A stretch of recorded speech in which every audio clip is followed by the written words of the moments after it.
Hi there, you're watching Market Glance, an overview of the top stories which may affect your trades as reported by Investing.com, brought to you now by Dukascopy TV. Fears of further declines on Wall Street pressured Asian stocks on Monday, as concerns over geopolitical tensions and Argentina's debt default eclipsed US data.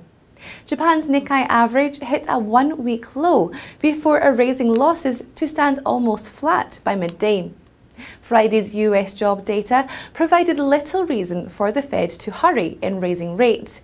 The US Treasury debt prices rose as traders trimmed bets the Fed would push rates up in the first half of next year. The dollar index stood at 81.343, down from Thursday's high of 81.573.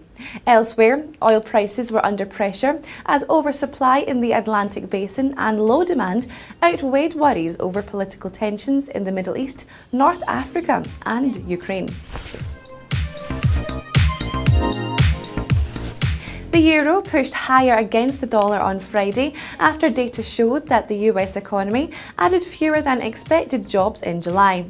Euro-dollar was up 0.29% to 134.29 late Friday, off Wednesday's 8-month trough of 133.66. The Labour Department reported that the US economy added 209,000 jobs in July, below forecast for jobs growth of 233,000. Elsewhere, data on Thursday showed that the annual rate of inflation in the Eurozone slowed to 0.4% in July from 0.5% in June, thus adding pressure on the ECB to implement further stimulus. In the week ahead, investors will be focusing on the outcome of Thursday's ECB policy meeting, while Tuesday's report on US service sector activity will also be in focus. Well, that job data may have disappointed some participants, but gold bounced off a 6-week low to end Friday's session almost 1% higher.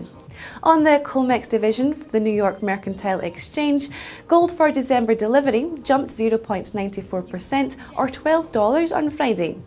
Also on the COMEX, silver for September delivery shed 0.2% or 4.1 cents.